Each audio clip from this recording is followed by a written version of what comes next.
దేవుని స్తుతించుడి ఎల్లప్పుడు దేవుని స్తుతించుడి దేవుని స్తుతించుడి ఎల్లప్పుడు దేవుని స్తుతించుడి ఆయన పరిశుద్ధాలయమందు ఆయన పరిశుద్ధాలయమందు ఆయన సన్నిధిలో ఆయన సన్నిధిలో ఎల్లప్పుడు దేవుని స్తుతించుడి దేవుని స్తుతించుడి ఎల్లప్పుడు దేవుని స్తుతించుడి.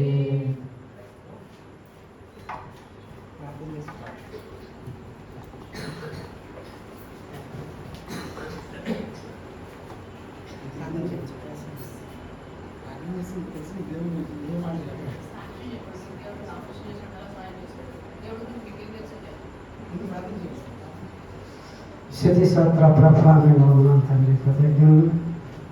ఈ సాయంకాలం సమయంలో ఇక పాస్టర్ గారు మనం ప్రార్థించమని ప్రవేశపడుతున్న ప్రభు నాకు మంచి జ్ఞానాన్ని మంచి ఆలోచనని ఈ ప్రార్థన నాకు ఇచ్చిన అవకాశాన్ని పాస్టర్ గారికి నేను వందనాలు తండ్రి.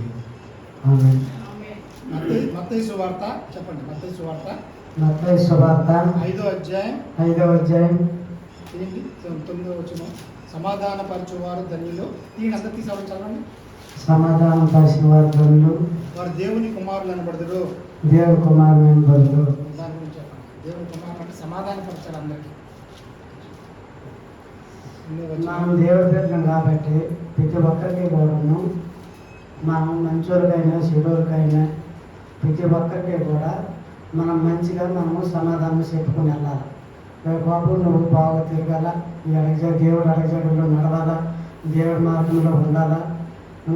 నీ ఫ్రెండ్స్తో కానీ నువ్వు తల్లిదండ్రులతో కానీ బంధుమిత్రులతో కానీ ఇతరులతో కానీ దేవుడి బిడ్డలు కాబట్టి మంచిగా ఉంటే నీకు మంచి ఉద్యోగమైనా చదువునైనా దేవుడు అనుగ్రహిస్తాడనేసి అని మనం చెప్పాలి. అదే మనకు తెలిసింది ఏంటంటే తెలుగులో కొంతమంది ఏం చేస్తారంటే వాళ్ళు మంచిగా వెళ్తే ఒక మంచి చెడుగా ఆలోచించిన వేరు చేస్తారు. మంచి మార్గంలో నడిచిన వాడు చెడు మార్గంలో నాలుగేసి వస్తారు. ఆ మంచిగా ఉన్నోడు ఏం చేయాలని అంటే ఓ బాబు నువ్వు మంచిగా నువ్వు నాకు చెప్పినట్టుగా నువ్వు వింటే నా మార్గాన్ని నువ్వు రా, లేదంటే ఆయన మార్గాన్ని ఆయన నింపు ముగియాలి. ప్రతి ఒక్కరు కూడా ఏంటంటే మంచి మార్గంలో నడచడానికి ప్రతి ఒక్కరిని కూడాను అడగజాడులో నడిపించడానికి ఆలోచన పడాలి. మనము కూడా ఏంటంటే ఇతరుల గురించి మనము కూడా మంచిగా ఉండాలా, మంచిగా నడిపించాలని అంటే మరి అడగజాడులు నడిపించాలంటే మనం మంచిగా చెప్పాలి, దిద్దాలి. కొంతమంది తినరు, ఈ జరిగే చెప్తాండి పొరతి నేతలని అన్నాడు కొంతమంది పొందుతుంది. ఎందుకు మంచిగా నడాలని వచ్చి మంచి ఆలోచనగా పొందాలని అంటే మన మాటలో వెళ్తాడు. లేకపోతే మంచిగా నాట్లో ఈ ఆలోచన సైతానికైనా ఆయన్ని శోధించిందంటే మన మాటలు ఆయన ఎంత మనం నచ్చ చెప్పినా సరే అవి మన మాట్లాడడం. మన దేవుడి పెట్టడం ఏంటంటే మంచి చేయడానికే చూస్తాము, మంచి మార్గంలో నడిపించడానికే చూస్తాము, మంచి ఒకరికి సహాయం చేయలేని చూస్తాము. ఒకరు ఆకలి వేసినా సరే ఏం బాబు తిన్నవా లేదని అంత ఆకలి వేసినట్టు అన్నం పెడతాము, ఆకలి వేసినట్టు టిఫిన్ పెడతాము, ఆకలి వేసినట్టు నీళ్ళు ఎత్తాము, ఆకలి వేసినట్టు బాగా ఎత్తామన్నీ చేస్తాం. ఇరుగు వారిని పొరుగు వారిని మనం ఎప్పుడు కూడా ప్రేమించుకున్నాం. వాళ్ళు మనకి శత్రువులు అయినా సరే మనము ప్రేమించుకొని ఉంటే వాళ్ళకి మంచిదే మనకి మంచిదే, దేవుడు మనకి బాగా మనం చూస్తాడు. అలాగే ఇప్పుడు మనకి తల్లిదండ్రులు ఉండాలంటే తల్లిదండ్రులు గౌరవం ఇవ్వాలి మనకి. ఎందుకంటే వాళ్ళు జన్మించిన తల్లిదండ్రులు కాబట్టి ఎక్కువ తల్లిదండ్రులకి ఇవ్వాలా. దేవుడు మనం పుట్టించాడు కాబట్టి దేవుడికి ముందుని కృతజ్ఞతలు తెలుపుకోవాలా. దేవుడు నువ్వే ఉన్నావు, మాకు మంచి మార్గాన్ని నడిపిస్తాను, మంచి ఆరోగ్యాన్ని శక్తిని బలాన్ని ఇచ్చావు, మంచి తెలివితేటలే జ్ఞానాన్ని ఇచ్చినావు. అలాగే తల్లిదండ్రికి కూడా మంచి ఆరోగ్యాన్ని ఇవ్వమని మంచి కుటుంబాన్ని దీవించాలనేసి మనం ప్రార్థన చేసుకోవాలా. ఇతరులకి కూడా మనం ప్రార్థించాలా. అలాగే ప్రతి ఒక్కరికి కూడా మంచి చెప్పుకుని నడాలి. కానీ అర్థవతంగా నేను పోయిన మాటలు టార్పూర్ మాటలు చెప్పినంతే ఆయనకి మంచిది కాదు. అసలు మనం మాట్లాడమంటే మంచిగా మాట్లాడాలా, చెడుపోయి మాట్లాడమని ఆడమంటే వాళ్ళకన్నా ముందు మనం నష్టపోతాం. దేవుడి పెట్టడం కాబట్టి. అలాగే ఎంతోమంది చెడు మాట్లాడేసి అబద్ధం మాట్లాడేసి చాలామంది తల్లిదండ్రులు మాట్లాడక రోడ్ల మీద పడి నాన్నగా కండలై తాగుడికి బానిస అయిపోయి రోడ్లు పొలం అయిపోతారు, దొంగతనం నేర్పుతారు, తాగుడు నేర్పుతారు, అన్నీ కూడా నేర్పుతారు. అదే మనం దేవుడి పెట్టలు మీద చేస్తామంటే మంచి మార్గం నడపడానికి మనం చూస్తాం. మంచి మన పక్కోడికి కూడా మంచి మార్గం నడపడానికి మనము ఆలోచన చేయాలి. మనకి దేవుడి జ్ఞానాన్ని ఇచ్చాడంటే దేవుడు ఇచ్చిన జ్ఞానం గొప్ప జ్ఞానం. మానవ పుట్టుకంటే ఎంత పుట్టుకు కాదు, బొమ్మ చేస్తారు. కానీ దేవుడు గర్భశైత్యంలో నువ్వు ఎంత రూపంలో ఆ మహానుభావుడు తండ్రికి యేసుప్రభుకి నిన్ను వందనాలు, వాటారు వందనాలు, నిన్ను దండాలు పెట్టినా ఇన్ని వందనాలు పెట్టినా ఆయన కష్టము మనం చేసలేము.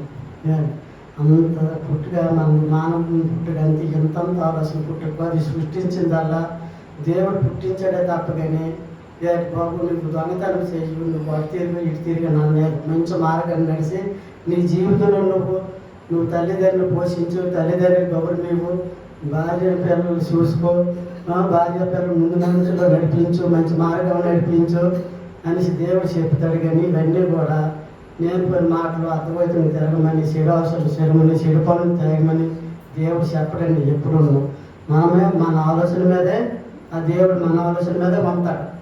ప్రజల్లో ప్రేమించాలా, దేవుడిని ప్రేమించాలా, దేవుడు అడగజాడు ఉన్నాడాలా, అప్పుడే మనం ముందుకెళ్తాము, మన ఆరోగ్యాలు బాగుంటాయి. మనకి ఏది కావాలంటే ఆ తండ్రి ఇస్తాడు. ఇదిగో ఇప్పుడు నాకు దైవ నాకు ఇప్పుడు ఇవ్వండి అంటే ఎంత ఇచ్చేయడు. మన గుణగానాలు, మన మంచితనము, మన కష్టము, మన సుఖము అన్నీ ఆయన కనిపెడతాడు. ఏ టైం అప్పుడు ఆయన దయచేస్తాడు, ఏ టైం అప్పుడు ఇస్తాడు అనేది మనకు తెలియదు. ఏ టైం అప్పుడు మంచి పనులు జరుగుతాయి అనేది కూడా మనకే అర్థం చేసుకోవాలి.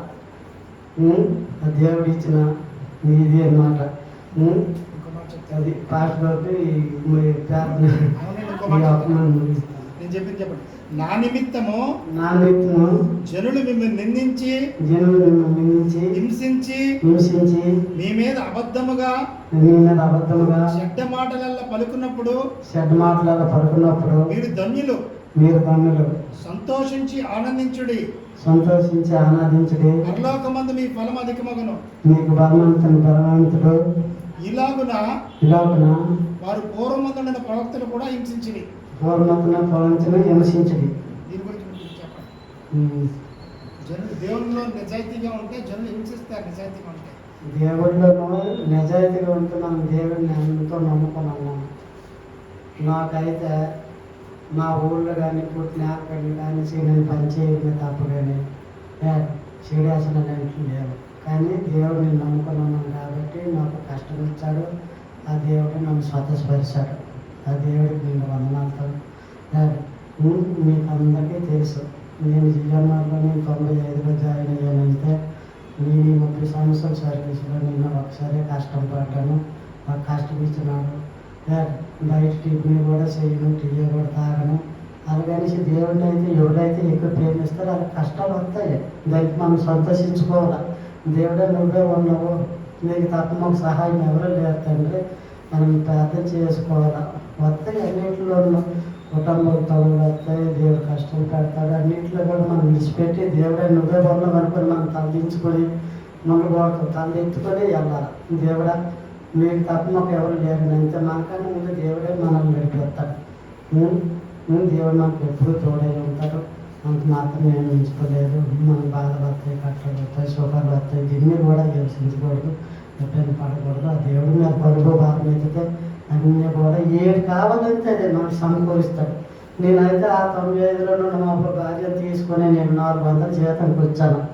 400 జీతానికి వస్తే ఇంటికి అయితే 60 రూపాయలు ఇచ్చేవాడిని. ఇచ్చోటి నన్ను ఎన్నో బాధలు కష్టాలు పడ్డాను. అమ్మ నాన్న ఇంటికాడ తప్పుడు ఎప్పుడైతే పడేది కాదు, తిండి రోడ్డు ఉండేది కాదు, ఇబ్బంది పడ్డాను. మీ కాలేజీ జాయిన్ అయిన తర్వాత ఇబ్బంది పడ్డాము. మా ఇద్దరు అలాగైనా నా భార్యకి నేను మా భార్య కారిసిదిల్లో పడుకున్న బంత అయితే మీద కప్పుకొని పడుకుండోని నన్ను వెళ్ళిపోతే పద అని అదే నేనైతే రాను. నిన్న జాయిన్ అవ్వకముందే కష్టం పెడితే ఆ కలుగులోనూ 7,000 రూపాయలు ఆ నాగభూషణ్ గారు ఖర్చు పెట్టారు రామరామ గురించి. వద్దు నాకు అలాగా 3 నెలలు అడిగారు 7,000 రూపాయలు ఆ కొలుగుల్లో 400 జీతంలోనే. అయితే నేను మాట్లాడుతానే నువ్వు ఇవ్వకనే సార్ నా ఆభూషణ కూడా 3 సంవత్సరాలు అప్పింటి కట్టి నన్ను నిలబెట్టాడు. అలాగే నమ్ముకొని వచ్చినాను. ఆ నమ్ముకున్నాను కాబట్టి ఇప్పుడు దేవుడు మాకు తెలుగు చూసినాడు. పిల్లల్ని ఇచ్చినారు. పిల్లలు ఇచ్చిన తర్వాత దేవుడు మాకు ఇల్లు కావాలంటే గృహాన్ని ఇచ్చినాడు. గృహాన్ని ఇచ్చిన తర్వాత తల్లిదండ్రులు కూడా మంచి ఆరోగ్యంగా ఉన్నారు. కష్టాలు వస్తాయి, కష్టాలు రావడం లేదు. ప్రతి ఒక్కరికి వస్తాయి కష్టాలు. డబ్బు ఉన్నోడికి వస్తాయి, డబ్బు లేనోడికి వస్తాయి. డబ్బు ఉన్న లేడు శాత తెలుసా. ఇప్పుడు లేదు దేవుడి కట్టి రేపు ఇల్లు లేదు అని అంటారు. కానీ మన దేవుడి పెట్టారు కాదు. ఏ సాయం అయితే ప్రార్థన ఎక్కడ అవుతుందా అని చూస్తారు. దేవుడి ప్రేమ తెలిసినోడు, దేవుడి ప్రేమ తెలిసినోడు మన దేవుడి మాటలైనా దేవుడి వాక్యమైన దేవుడి పాటలైనా ఎక్కడింతే అక్కడికి వెళ్ళిపోయి మా ఆలోచన మీద ఉంటారు. కానీ డబ్బు డబ్బు మనకు శాశ్వతం కాదు, ఇల్లు శాశ్వతం కాదు, తల్లిదండ్రులు శాశ్వతం కాదు, మనము కూడా శాశ్వతం కాదు. మనం ఉన్ననాలైనా నిజాయితీగా మంచిగా సమాజంలో నడిస్తే పరనోళ్ళు బాగున్నారా మంచోళ్ళరా అని చెప్పుకోవాలి. అదే ఎక్కడికి వెళ్ళిపోతారే మంచోన్నాయా మంచోడు కాదు, మనకి ఏదైతే చూపించకూడదు. మంచోడు అనేది చూపించాలి కానీ చెడుడు అనేది చూపించకూడదు.